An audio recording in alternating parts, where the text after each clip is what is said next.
We now come to the announcement of the prize winners.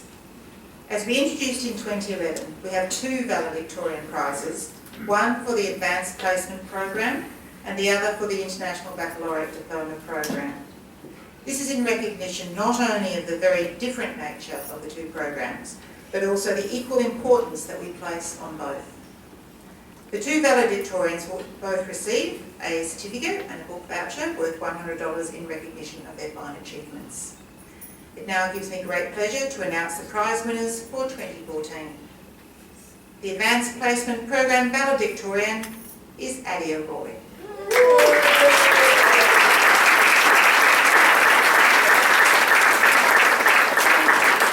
I now invite Adia to accept her award and present her with us.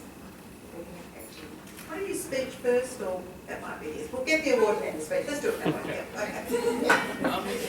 Okay. Come here and accept your award. Congratulations to Adia.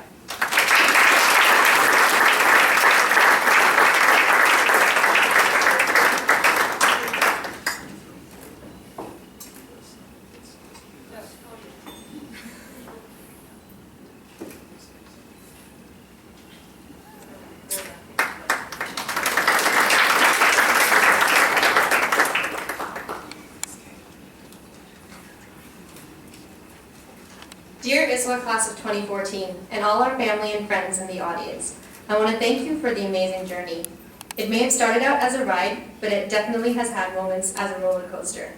Being members of the international community in Perth, with ISWA being the only AP school in all of Australia, it gives me great joy and pride to be this year's AP valedictorian.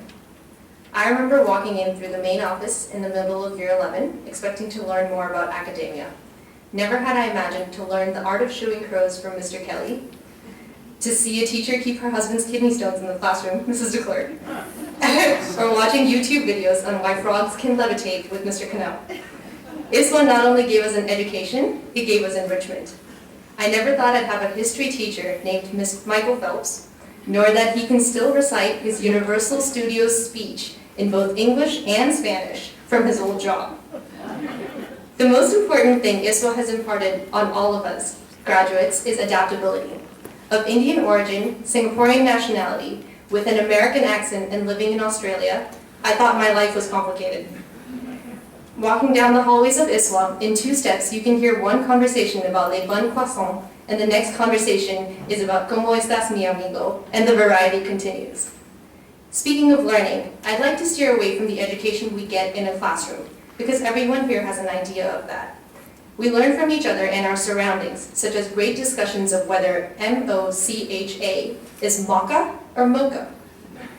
I'd like to launch into a flashback of the school's recent Cambodia service trip. The things I learned ranged from making concrete by hand and how to take rainwater showers with more people than buckets. I left Cambodia with a unique perspective thanks to one special person. I would tell you her name, but I don't know it myself. In fact, I've never heard her voice. She's around 2 years old, and we met at the orphanage when she tugged the bottom of my jeans and raised her arms for me to carry her. ISWA, I'd like to thank you for teaching me to find the silver lining in everything. The local tour guides told me she had never met her parents and that she was discriminated against for being HIV positive. Yet her smile is still etched in my mind. That's what we have to do for the next journey in life. We have to find the silver lining in everything and shrug whatever misfortunes come our way. Standing here cap and gown, we've already signed boomerangs, eaten jelly beans, and gotten through the terror of exams. This is where they say our paths split, but the 20 of us are not just colleagues. We've become family. Speaking of family, there is no other reason we are all standing here, and I think I need to thank mine.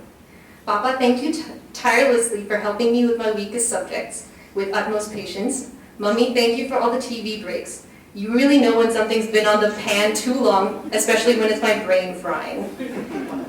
And Ansh, thank you for dealing with a very uneventful year because of how much I've been studying. I'd also like to thank my cousin Vajsi, who's not here today, for helping me shape my future, and my best friend Nishka for always keeping me on my toes. I could keep talking forever, but I'd like to close off with a personal favorite quote. Education is the key to unlock the golden door of freedom. Even though this is the end of one story, it marks the beginning of the next.